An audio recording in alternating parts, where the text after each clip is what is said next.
Good morning, Bucknutters. Welcome to the Bucknuts Morning 5 here on Monday, May 9th, 2022. I am Dave Biddle. I'm very happy to be joined by Patrick Murphy. A lot to get into, Patrick. Let's start with Mick Marotti. We got a chance to meet with 7 Ohio State coaches on Friday. It was great, including Ryan Day. He was not on the schedule, the head man. We knew we were going to get 6 assistants. And to me, Marotti was the most interesting, not necessarily because the other guys weren't, because they were. We'll get into guys like Jim Knowles. That's just pure knowledge every time he speaks with us. I just love it. And he sat down for about almost an hour. But we've spoken with Knowles now, about 4 or 5 times, and we only get Marotti maybe once a year. So that kind of makes him special. And there's been a lot of questions about him. We'll get to specifics in a moment. But just in general, what stood out to you from the conversation with Mickey Marotti, which lasted about 40 minutes itself? Well, I mean, we get him less than once a year. The first question I think he was asked was about what the 2020 offseason was like and kind of dealing with that. Obviously, we've heard about that from coaches and players, but he's the guy who spends most of the time that those guys miss, the summer and in the weight room without those guys. And he said he thinks it had an impact even going into last year in terms of leadership, toughness. A lot of the things we've heard about last year, they didn't get that established with some of the younger guys that came in during that time, even guys that had been in the program but kind of missed a full normal offseason, which I think is interesting. Now, he did say he thinks they've got that back on track. They've figured things out. Obviously, they've had plenty of time now since that strange offseason, that strange season to kind of work through things. And he believes guys are stepping up as leaders. They've kind of forced some guys especially with the winter program to kind of step into roles maybe they weren't entirely comfortable with. So, on top of the normal strength and conditioning and speed and all that stuff that he talked about, it was really a lot of the leadership toughness stuff that I think is going to be important. And he was asked a lot about the Michigan game. I'm actually in the middle of working on a story about all this. And, that he said that really grabbed everyone's attention. If it wasn't, I think he said, if the volume wasn't turned all the way up, you're looking for a new set of speakers, you're going to break something. That's how they're feeling right now because of that loss to Michigan and not making the Big Ten championship, not making the college football playoff as well. But, he kind of put all that together kind of from where they were in 2020 and kind of building into last year and how things didn't come together. There's been a lot of talk on message boards about, is he evolving enough? Is he evolving with the sports science? Maybe he was great, 10 years ago. In fact, I don't think anybody would argue, and I've always said he's great right now. But there's been people that have asked these questions, is he evolving? Is he doing things with sports science? Some of the, more, revolutionary things that we're seeing in the industry. And he talked about that a little bit. Get into that if you would, Patrick. Yeah, he said that there's not the need to evolve just to evolve. You don't need to change things every year, I guess, to keep things new, but you do need to stay on top of things. You need to find ways to motivate guys. He talked about how, you can't coach guys the same way you used to be able to, things like that. But yeah, I think he talked about the Ohio State kind of athletics in general and their side of things and the partnerships they have with the doctors and the food specialists at Ohio State and how that's constantly building and they're creating new programs. So he's up to date on everything Ohio State. I think the questions always turn to him when you have a game really 2 games last year where, you were schematically maybe beat as well, but especially the Michigan game, just beat up front a lot of the time. And I think he said, everyone in the program had to look in the mirror and that included him. So, I do think this offseason he'll take a closer look at what they could be doing differently, how they could handle things in terms of the weight room or whatnot. But I'm not concerned at all that Mickey Marotti has fallen behind the times. I think they're constantly looking to evolve. They're bringing in new people all the time. And you see all the time guys getting hired from their program to take over wait staffs at other football programs or various other athletic programs. And so they're bringing in new people. And I think that speaks to what he has, kind of his coaching tree, so to speak, that he's kind of built is always growing. And people aren't hiring him if there's not success. And, one season wasn't great for the Buckeyes. They know that. But I think that does, as he said, grab the attention. And maybe he does make a few more changes than he would in a normal offseason. Yeah, I love Coach Mick, and I love what he said. I encourage everybody to watch the 37-minute video. We have it on our YouTube page. All right, let's get real quick, Dave. You yeah. can Go ahead. see in if you watch the video, but just talking to him, why he works well with these guys. He's got a personality that we don't see a lot just because we don't talk to him.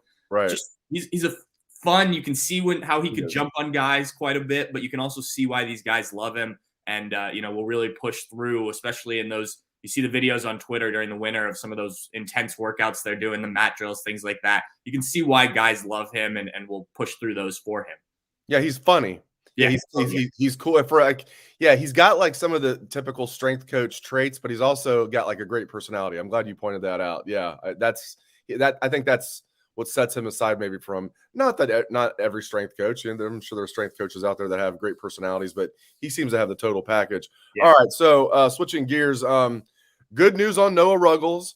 Mea culpa. I am a conspiracy theorist by just by nature. And this to me seemed like it was common sense, though. It's like Noah Ruggles is taking spring off. That's weird. And then now Ohio State suddenly is now bringing in a transfer kicker on scholarship from USC. Add it all up. Noah Ruggles isn't coming back. See, everybody, sometimes I'm wrong. Okay, a lot of times I'm wrong. And this was one of them. So thank God I was wrong. I think this is perfect for the Buckeyes. They're going to have Parker Lewis can handle kickoffs and long field goals. They can have no struggles. Noah Ruggles handle the anything from 48 in, maybe 49 in, I don't know, wherever you draw the line at, and extra points. So I love this, and I'm so happy to be wrong about that. So I want you to get into that. Also, bad news. We were kind of bracing ourselves for it. I mean, Ryan H said some ominous things a few weeks ago about Marcus Crowley that made us think, something's up there. And Mitchell Melton, you could just see in the spring game, that didn't look good, a non-contact injury. So not big surprises, but Mitchell Melton out for the season. And Marcus Crowley, his career is over. He's retiring from football. Hate hearing that stuff. So get into the good news and the bad news that we learned on Friday. Well, as you said, Noah Ruggles is back. Ryan Day confirmed that. Parker Fleming also touched on it quite a bit. And we have a story that was, I think we posted on Friday. If people want to read that, but you can see their comments too on the YouTube page about it. Look, there's no doubt about it, Dave. This is a weird situation. The guy's a sixth-year senior. He's been through this off-season workouts before. He talked to us about how at North Carolina sometimes they only did like certain days where they kicked just to keep the leg healthy and ready to go. Last year, he was in the transfer portal at this time, didn't commit to Ohio State until early June, so he wasn't in a spring practice. I think it was just a situation of they knew he could handle his own business. Now, maybe there's more going on with Noah personally. We're not going to get into trying to speculate on that, but definitely strange, but I'm glad he's back. And I, like you, started to kind of read the tea leaves there when he wasn't there all spring and there was, rumors of a kicker and kicker visiting and all that. So, definitely strange, but good to have him back. As you mentioned, they can kind of mix and match the best of those skills.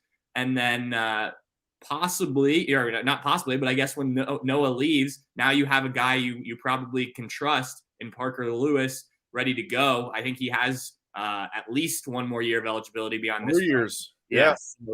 So he's got 2 more after Noah. Yeah.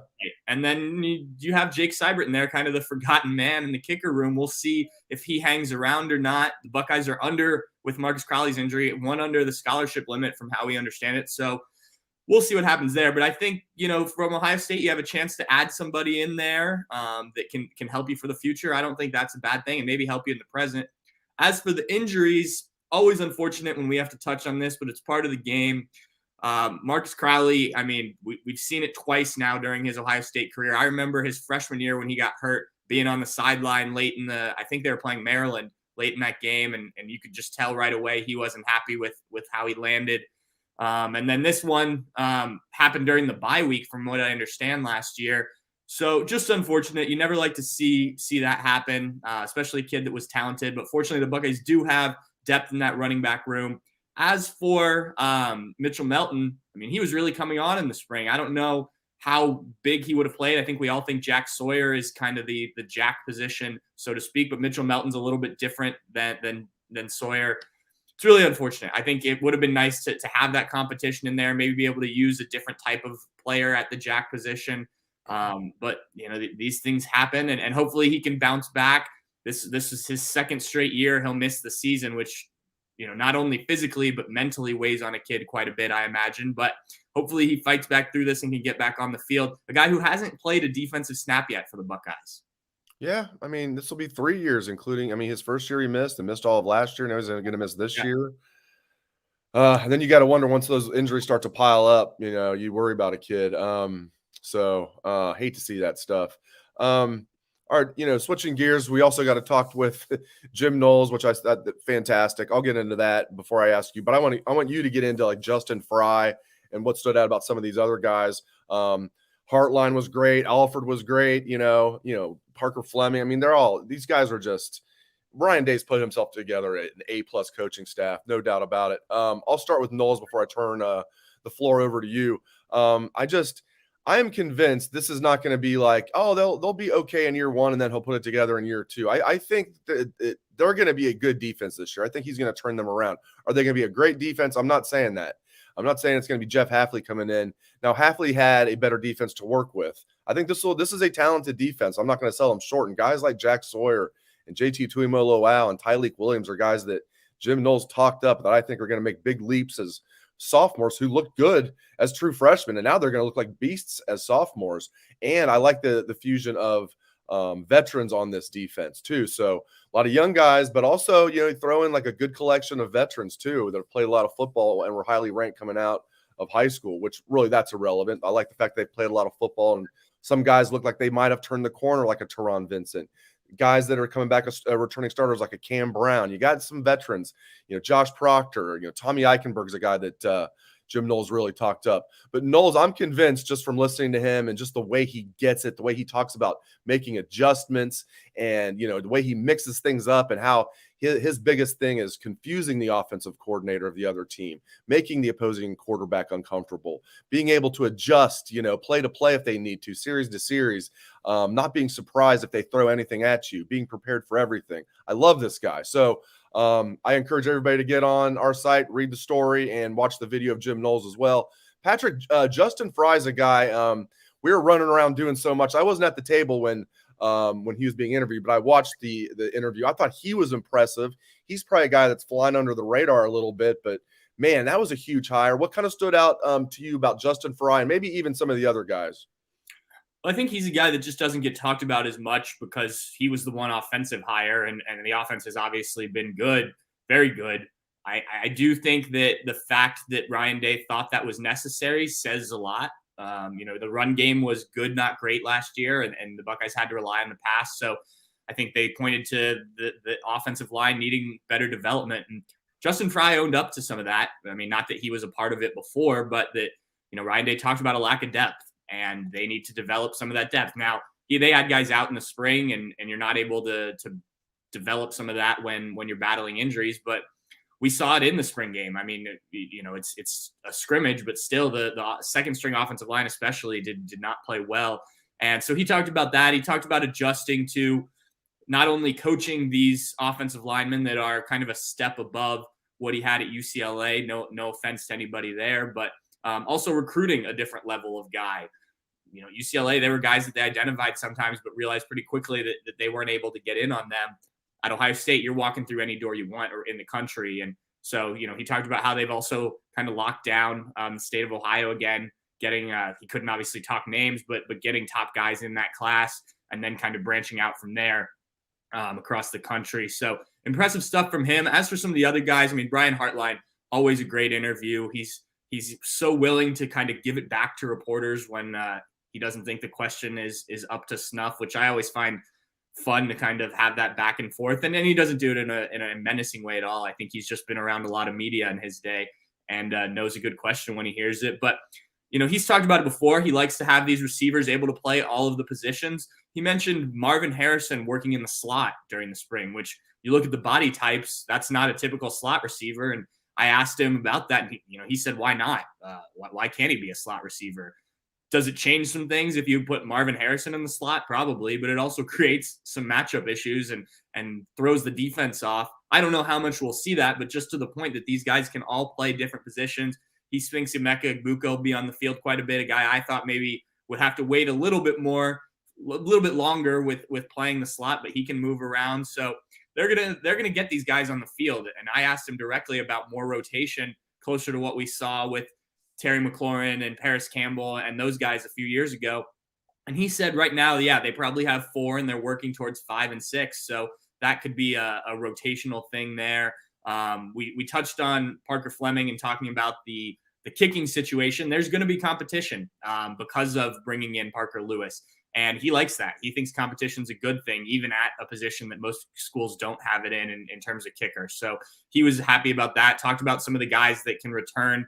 They seem to be very confident in Emeka Egbuka and some of those other guys that have returned kicks and punts. There's kind of a list of guys they think can do that. So, yeah, I did not make it over to Alfred. I think you talked to Tony Alfred, Dave. But, these guys are impressive. As you said, Ryan Day's put together a good staff that, not only are, I think, going to get the job done on the field, but are good to talk to and really seem to want to explain things when asked the right questions. Now, when you were talking about Brian Hartline, likes kind of going back and forth with reporters, which I think is great too. Were you referring to when I called him a great recruiter? He almost, it's funny. He was like this when he was a player too. I'm so old that I covered Brian Hartline when he was a player, and I remember he was a must. He was a guy when he came out for interviews, and there's certain guys that you and I talk about. If there's certain guys come out, we have to have somebody there because to get everything that they say. Because Brian Hartline was one of those guys when he was a player. Like, you just had to have a microphone by him. Love his personality. So I was trying to talk him up. I was like, with your personality and then what you did as a player, if you mix everything together, did you kind of always know you'd be a great recruiter? And he almost kind of scoffed at it, like, well, what's a great recruiter? And I said, someone who lands a bunch of great receivers in your case. And then he gave a pretty good answer. Is that what you were talking about? Were you kind of making fun of me there a little bit? Yeah, I mean, he does it a lot. Like, he got asked, he got asked a couple off the wall questions that were said beforehand that they were off the wall. And you can tell he just kind of thinks about it for a second and either gives an answer, or if he thinks it's a weird question, he won't. I did hear that one with you. There were just a few of them, and he's done this before. I like it that he's not just going to answer your question that he thinks silly. He's going to challenge you to kind of get to your point and ask the right thing. He, like I said, he's done this for a while. Done this for quite a while as both a player and now as a coach. He also just occurred to me while you're talking, Dave, Jameson Williams. He got asked about him a few times, and he thinks that with fans and the back and forth on where a guy played and where he graduated from and all that, he thinks that's more of a fan thing. The relationship he has with Jameson is still great. He was happy to see his success at Alabama as long as it didn't hurt the Buckeyes, and obviously it didn't. And he's glad to see him go high in the NFL draft. Whether that speaks to the Buckeyes or not, he didn't seem to want to answer that, which is fine. I think we all know that it does, but I think that thing that's going to happen more and more, not just in the receiver room. You're going to see more guys from Ohio State go off and have productive careers with the transfer portal. And, if Buckeye fans want to claim them, I don't think that there's a problem with that. I think Rutgers fans would still like to get some claim on Jonah Jackson and guys like that. So I don't think there's an issue there, but Brian Hartline did get asked about that a few times. I find all that stuff, frankly, just so stupid when people argue about, well, I can't believe Ohio State fans claim Joe Burrow. First of all, no one's going out of their way claiming Joe Burrow. Everybody knows Joe Burrow had LSU made him a star. But when Joe Burrow himself says that he, credits both, that he claims both, I mean, that kind of ends the conversation right there when Joe Burrow himself says it.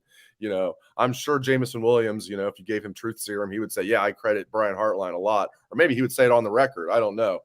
He still seems to have a chip on his shoulder from what happened at Ohio State. You can't really blame him. I mean, even though it was just one of those things where, maybe he was told leaving spring last year that you got Garrett Wilson and Chris Olave ahead of you. You probably got Jackson Smith and Jigba ahead of you, which at the time he's probably thinking, what am I got Jackson Smith and Jigba ahead of me too? Are you serious? Turns out he's pretty good. He's probably going to go higher in the draft than any three of them did, which is saying a lot. So it was just a crazy numbers crunch, and I'm glad it worked out for him at Alabama. All right, here, let's get into this. I find this interesting. Speaking of, you're talking about Brian Hartline talking about, well, they feel like they have their top 4. I think there's a clear top 3. with JSN, and then in whatever order, Marvin Harrison Jr. and Emeka Egbuka, and then Julian Fleming's that 4th. And then is it Jayden Ballard? Is he going to be that 5? Is it going to be walk-on Xavier Johnson, who when we're out there, all he does is make plays, wearing that number 10? Was good in the spring game as well. Is it going to be somebody else? Cam Babb? Is it going to be somebody else? But Jayden Ballard and fellow redshirt freshman corner J.K. Johnson, when they recently tested. Now, I don't know if Cam Brown and some of these guys that maybe, I don't know if everybody on the team tested, but they tweeted out that the 2 fastest players on the team are J.K. Johnson and Jayden Ballard. That surprised me a little bit. It didn't surprise me a ton. And again, I don't know if the entire team ran. I knew they were both speedsters, but man, when you're the 2 fastest players on Ohio State's team, you can fly. Well, I don't know if this came out in a different way, but Coach Marotti was asked about this to fastest guys on the team, and he immediately said J.K. Johnson, and then was looking for somebody on offense, and then he kind of backtracked. He's like, I don't want to make anyone upset. There's a lot of fast guys, and then he eventually, for offense, settled on Jayden Ballard. So I don't know what the test numbers are, but he did give it some thought. Look, I think you're Ohio State. You're recruiting, especially in those positions, you're recruiting a lot of speed, right? I mean, those are positions where you need that cornerback and wide receiver. As for Jayden Ballard, in terms of fitting into that next receiver in the rotation, I think it's up to him and what he does. He has the talent, certainly hasn't had the opportunity quite yet, but it's going to be a battle. I mean, you say Xavier Johnson. I think people hear that, and if they don't know, they look him up, sees a walk-on, and think, oh, there's no way. Brian Hartline said he's been one of the most impressive people this offseason. And like you said, Dave, we saw him in the spring game making some plays. He's done it in practice when we've been out there. So in appreciation day, he was out there making plays. You'd be like, is that Xavier Johnson again? Like, he looks like one of the top receivers when we're out there, which is crazy to say when you're talking about like Marvin Harrison Jr. out there looking like a freak. Marvin Harrison Jr. didn't do much in the spring game, but he looked great during a scrimmage we saw the Student Appreciation Day a couple weeks before that. Emeka Egbuka was just fantastic throughout spring, including the spring game. Obviously, Jackson Smith-Njigba is a stud. And Xavier Johnson's out there just making plays. Will it translate to the fall? We'll see. But yeah, go ahead, Patrick. I mean, Xavier Johnson's the real deal. Yeah, I think so. And I mean, I would love to see Cam Babb get out there and end his career with some catches. I mean, we all know the story by now with the number of injuries he's had. It would be great if he could be a part of the offense and actually contribute. I know he's done some good stuff on special teams when he's been able to, but if he can get out there and make some plays offensively as a 5th, 6th, maybe even higher up if he's able to work his way up the depth chart, I think that would be huge. And just a great story with the way it ended, similar to what Johnny Dixon was able to do at the end of his Buckeye career. So, we just named several guys there, and that just shows the luxury. We didn't even talk about some of the talented freshmen that just arrived. Yeah, no kidding about it. I mean, no kidding at all. I mean, Brian Hartline just keeps chugging them out. So if he doesn't want to call himself a great recruiter, I'll keep calling him a great recruiter. I know I'm not alone. Great stuff from Patrick Murphy. Really appreciate it. Thank you to Patrick. Thank you to all of our listeners for tuning into the show. We appreciate it very much. If you like the show, subscribe, give us a 5-star review, depending on what platform you are listening or watching on. And then head on over to bucknuts.com. Got a ton of coverage for you right now, and we'll have more throughout the day. Thanks again to Patrick, and thanks to all of you for tuning in. I hope everyone has a great day, and go Bucks.